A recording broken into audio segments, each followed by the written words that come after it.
स्वागत है आप सब लोगों का मेरी नई वीडियो में। और आज हम बात करने वाले हैं मॉलिक्यूलर बेसिस ऑफ म्यूटेशंस के बारे में। और ये जो एक स्टेटमेंट है जो एक साइंटिस्ट ने दिया था कि म्यूटेशन जो होती है ना एक टिकिंग बॉम्ब की तरह काम करती हैं जो हमारे अंदर छुपी रहती हैं। तो आज हम इस चीज़ के बारे में देखेंगे कि ये चीज़ ट्रू है या नहीं। अगर हम इस फोटो को देखें, ये क्या है, एक तरीके से इवोल्यूशन दिखाता ना कि अगर हम बात करें कि हमारे जो सब कहते हैं जो थ्योरी है ओरिजिनेशन की, वो ये है कि हम सबका जो ओरिजिनेट हुआ है वो ओरिजिनेशन जो हुई है, मतलब हम जो इवोल्यूट हुए हैं वो किससे हुए, एक सिंगल सेल से हुए थे। एक सिंगल सेल था जिसका जीनोम क्या था, सेम था। आपने कभी ये सोचा कि जब उसका जीनोम सेम था तो आज के समय में अगर हम देखें तो हम सब अलग अलग दिखते नहीं दिखते? ये ऐसा हुआ तो हुआ क्यों? इसका जो एक कारण है वो क्या है, म्यूटेशंस। क्यों म्यूटेशंस ऐसा कारण क्यों है, ये हम आगे जाके आने वाले इस वीडियोस में देखने वाले हैं। सबसे पहले म्यूटेशन होता क्या है। म्यूटेशन जो मतलब है कि कोई भी चेंजेस होना हमारे डीएनए सीक्वेंसेस में, उसको हम क्या कहते हैं, म्यूटेशंस कहते हैं। अगर हम बात करें जर्मलाइन म्यूटेशंस और सोमेटिक म्यूटेशंस की, तो जो म्यूटेशंस हुई वो हमारी गैमेट्स में हुई और वो ट्रांसफ़र हो रही है एक जनरेशन से दूसरी जनरेशन, तो उसे हम कहेंगे जर्मलाइन म्यूटेशंस। और अगर कोई म्यूटेशन ऐसी हुई जो ट्रांसफ़र नहीं हो रही है ऑफस्प्रिंग में और बॉडी सेल्स में हो रही है, तो उसे हम क्या कहेंगे, सोमेटिक म्यूटेशंस कहेंगे। ओके। और अगर हम पॉजिटिव और नेगेटिव्स के बारे में बात करें म्यूटेशंस की, तो पॉजिटिव अगर मैं बात करें तो हमने जैसे पीछे फोटो देखा था एक, कि ये क्या करता है, एक वेरिएशन कॉज करता है किसके अंदर, स्पीसीज के अंदर, जिसकी वजह से ऑर्गेनिज्म जो है सर्वाइव कर सकते हैं किसके अंदर, जो हमारा इन्वायरमेंट है उसके अंदर सर्वाइव करने के लिए एक तरीके से एबिलिटी देता है किसी भी ऑर्गेनिज्म को। ओके।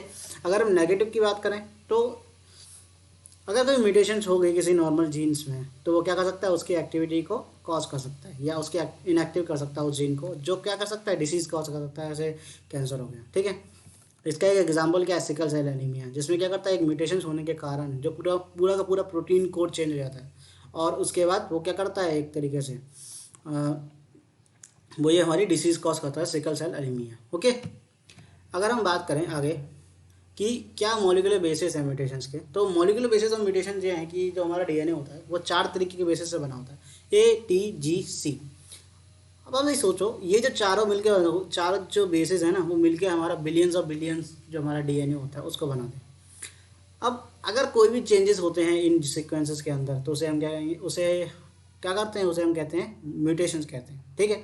अब ये किस तरीके से हो सकते हैं, ये हमारा बेस सब्सटीट्यूशन, एडिशन, डिलीशन, ट्रांसपोजन्स, ये अलग अलग तरीके के बेस हैं। सब्सटीट्यूशन में क्या होता है कि मतलब कोई एक बेस था वो दूसरे बेस से चेंज हो गया। एडिशन डिलीशन में क्या है, एडिशन डिलीशन में मतलब ये है कि कोई भी सीक्वेंसेस से वो आगे आगे अपने जो जीन सीक्वेंसेस था या डीएनए सीक्वेंसेस थे उसमें आगे ऐड हो गया। और या फिर वो एडिशन नहीं, या फिर वो डिलीशन भी हो सकता है। ट्रांसपोजन क्या है, ट्रांसपोजन मतलब ये है कि ये जो होते हैं हमारी क्रोमोसोम के अंदर जंपिंग जीन्स होते हैं।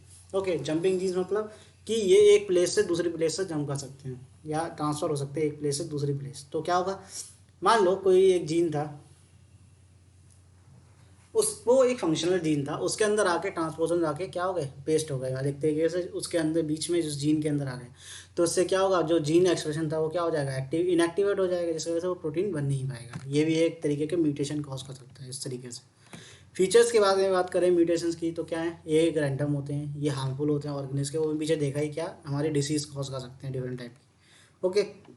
और अगर हम आगे बात करें इंसर्शन म्यूटेशंस के बारे में, तो इंसर्शन म्यूटेशन मतलब क्या है कि किसी भी डीएनए सीक्वेंसेस का एडिशन होना किसके अंदर, जीनोम के अंदर या जीन्स के अंदर, उसको हम क्या कहते हैं, इंसर्शनल म्यूटेशंस कहते हैं। ये एक जीन का भी, एक न्यूक्लियोटाइड का भी हो सकता है, ये मल्टीपल और इंटायर पीस ऑफ क्रोमोसोम का भी हो सकता है। अगर सिंगल हो रहा है तो क्या कहेंगे, माइक्रो इंजेक्शन कहेंगे, और अगर बहुत सारे सीक्वेंसेस का हो रहा है तो उसे क्या कहेंगे, मैक्रो इंजेक्शन कहेंगे। जैसे हमने पीछे ट्रांसपोजन के बारे में बात भी करी थी। सप्रेशन म्यूटेशन के बारे में बात करें तो क्या, ये एक सेकेंड म्यूटेशन होती है जो किसी भी जीन का जो म्यूटेंट हो चुका था पहले उसके फिनोटाइपिक कैरेक्टर को सप्रेस कर दे, उसे हम क्या कहते हैं, सप्रेसर जीन कहेंगे। ओके। सप्रेसर म्यूटेशन कहेंगे। अगर हम बात करें कॉजेज़ के बारे में, तो कॉजेज़ क्या है हमारे, error in DNA replication, cell division, exposure to mutations, viral infection, different different things. Unless की अगर हम बात करें तो हमारी जो एक्टिविटीज़ होती है ना, जैसे बहुत सारे लोग स्मोकिंग करते हैं, ये भी एक तरीके का कारण हो सकता है म्यूटेशंस का। ओके, अगर और आगे हम बात करें म्यूटेटेड जीन के बारे में, तो म्यूटेटेड जीन वो जीन्स होते हैं जो क्या करते हैं हमारे डीएनए के अंदर म्यूटेशंस कॉज करने का काम करते हैं। जैसे डीएनए रिपेयर फंक्शंस में हमारे जो जीन्स हो गए डिसरप्टिंग कर देना जीन डीएनए रिपेयर सिस्टम का।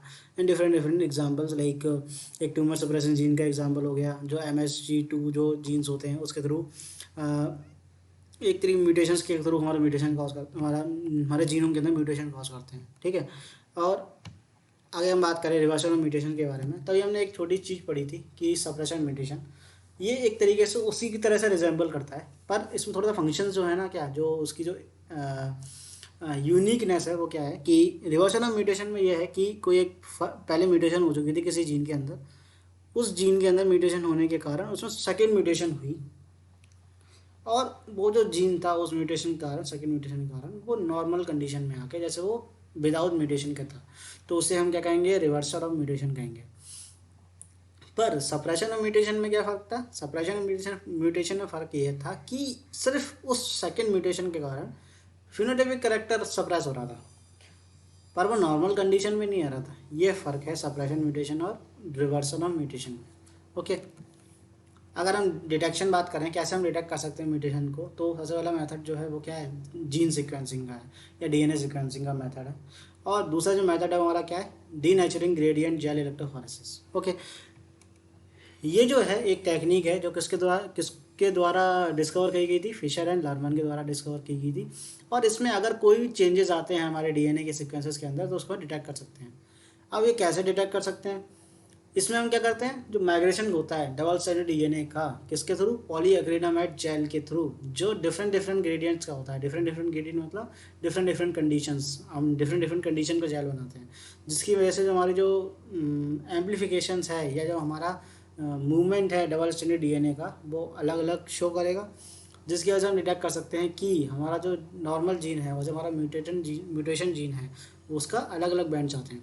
अब मेनली ये काम कैसे करता है, तो अगर हम प्रिंसिपल के बारे में बात करें तो ये हमारा मेल्टिंग पॉइंट पे काम करता है। कि अब एक तरीके देखा जाए मेल्टिंग पॉइंट क्या होता है कि वो टेम्परेचर जिसमें हमारा half of the DNA sequences जो हैं वो क्या हो जाएं, अनवाइंड हो जाएं। तो ये जो होगा हर किसी डीएनए सीक्वेंसेस का यूनिक होगा, क्योंकि जो नंबर ऑफ जीसी कंटेंट्स हैं या हमारे एटी कंटेंट्स हैं वो क्या होता है, यूनिक होते हैं ना हर डीएनए के हिसाब से। तो मान लो अगर कोई हमारा नॉर्मल जीन था उसका मेल्टिंग पॉइंट अलग था, और जो कोई हमारा म्यूटेशन जीन था उसमें कोई चेंजेस होगा जीसी कंटेंट में, तो क्या होगा, उसका जो मेल्टिंग पॉइंट होगा चेंज हो जाएगा ना। तो जो हम उसे रन करवाएंगे हमारा डीनेचरिंग जेल इलेक्ट्रोफोरेसिस में, तो क्या करेगा वो डिफरेंट डिफरेंट हमारे बैंड्स कॉज करेगा। तो इस तरीके से हम चेक कर सकते हैं कि हमारा जो जीन है उसमें म्यूटेशन है या नहीं है। पर ये क्या है ना, सिर्फ क्वालिटेटिव टेस्ट है, मतलब ये बता सकता है कि कौन से अगर तुम्हारे जीन में म्यूटेशन हुआ है कि नहीं, पर ये नहीं बता सकता कि कौन सा म्यूटेशन हुआ है। उसके लिए हमें डीएनए सीक्वेंसिंग ही करनी पड़ेगी। ये मैंने एक केस स्टडी करी थी जिसमें उन्होंने P53 जीन्स थे, कुछ साइंटिस्ट थे जिन्होंने P53 जीन्स को देखा था ब्रेस्ट कैंसर में, उस किसकी वजह से, डीनेचरिंग जेल इलेक्ट्रोफोरेसिस की वजह से देखा था। तो इसमें उन्होंने क्या किया था, इसमें उन्होंने एक नॉर्मल सेल ली, एक हमारी म्यूटेशन सेल ली, और उसमें क्या किया, जो उनके जो एक्सोन्स थे जिसमें म्यूटेशन हुई थी डिफरेंट, उसमें नॉर्मल एक्सोन लिए और म्यूटेशन एक्सोन लिए, और दोनों को रन करवाया किसकी वजह से, DGG की वजह से रन करवाया, और देखा उसमें बैंड साइज में क्या क्या डिफरेंस है। तो उन्होंने देखा था जब उसने रन करवाया तो जो हमारा जो म्यूटेटेड जीन था, जो म्यूटेटेड जीन था, उसका जो बैंड साइज था वो कम था कंपेयर टू जो रनिंग साइज था जो बैंड का, और कंपेयर टू नॉर्मल जीन्स। तो इस तरीके से हम डिटेक्ट कर सकते हैं। अगर हम बात करें adapted response by ADA genes, तो सबसे पहले हमें समझने की ज़रूरत है कि एडेप्टिव रिस्पॉन्स क्या होता है और ADA जीन्स क्या होता है। तो एडेप्टिव रिस्पॉन्स क्या है, कोई भी ऐसा रिस्पॉन्स जो कोई सेल, टिश्यू और ऑर्गेनिज्म एडप्ट करती है किसी भी पैथोजन से, किसी भी स्ट्रेस से लड़ने के लिए, उसको हम क्या कहते हैं, एडेप्टिव रिस्पॉन्स कहते हैं। और ADA जीन्स के बारे में बात करें तो ADA जीन्स का मतलब है एडिनोसिन डीएमिनेज, जो हमारे रिपेयर मैकेनिज्म में काम करते हैं। और वो किस तरीके से काम करते हैं वो हम आगे जाके बात करेंगे। जो फंक्शन होता है ADA जीन्स का वो क्या होता है कि कोई हमारा एक मॉलिक्यूल है जो हो जिसका नाम है डीऑक्सीडिनोसिन, एंड वो कन्वर्ट करता है एडिनोसिन डीएमिनेज एंजाइम के थ्रू किसमें, डीऑक्सीनोसिन, जो जो चेंज हो जाता है टॉक्सिक से नॉन टॉक्सिक फॉर्म में। ये इसलिए ज़रूरी है कि कोई हमारी बॉडी में कोई केमिकल है जो टॉक्सिक है, उसकी वजह से हम चेंज कर सकते हैं उसको नॉन टॉक्सिक सब्सटेंस में। ओके, अब हमारी बॉडी में ये एडेप्टिव रिस्पॉन्स कैसे काम करता है एडीए जीन्स के थ्रू। तो ये जीन्स क्या होता है ना, वो हमारे रिपेयर मैकेनिज्म में काम करते हैं। जो हमारा एल्कलाइनेशन मिथाइलेशन जो भी हमारे चेंजेस हो रहे हैं हमारी बॉडी के अंदर, जो मैंने बात करी थी अपनी एपिजेनेटिक वाले वीडियोस में, अगर आपको जानना है इसके बारे में और तो आप उस वीडियो को भी रेफर कर सकते हैं। तो अगर हम बात करें इकोलाई के अंदर, तो इकोलाई के अंदर मल्टीपल जीन्स पाए जाते हैं, एडी डिफरेंट डिफरेंट थिंग्स। अब वो जो इनकोड करते हैं डिफरेंट डिफरेंट प्रोटीन्स को। अगर हम बात करें तो ये जो प्रोटीन्स होते हैं वो हमारे डीएनए रिपेयर में काम करते हैं। किस तरीके से काम करते हैं कि कोई हमारा जीन था, उसमें मिथाइलेशन हुई तो क्या करेगा, एक प्रोटीन जाएगा, ठीक है। ये हम मैकेनिज्म के बारे में बात करें तो ये प्रोटीन जो है, जो हमारा एंजाइम था, एडीए एंजाइम था, वो जाकर उस मिथाइलेटेड जीन पे जाके बाइंड करेगा और जो उसकी मिथाइल ग्रुप था उसको कन्वर्ट करवा लेगा अपने सिस्टीन ग्रुप में। और बाद में जाके ये जो 16 मिथाइलेटेड हमारा जो एडीए प्रोटीन था वो जाकर किसको किसको एक्टिवेट करेगा, हमारे जो हमारा एडीए एडी के ALKB, ये जो प्रोटीन्स है एडीए जीन्स के डिफरेंट डिफरेंट प्रोटीन्स, उसको जाके एक्टिवेट करेगा, जो जाके हमारा एल्कलाइजेशन को जाके ट्रीट कर सकते हैं, ठीक है। इस वीडियो के प्रिपरेशन के थ्रू मैंने 2 वर्ड्स के बारे में जाना, लीजियंस एंड एक्सप्रेशन नॉइस। तो मैं सोचा कि आप लोगों को भी इस चीज़ के बारे में बताऊँ।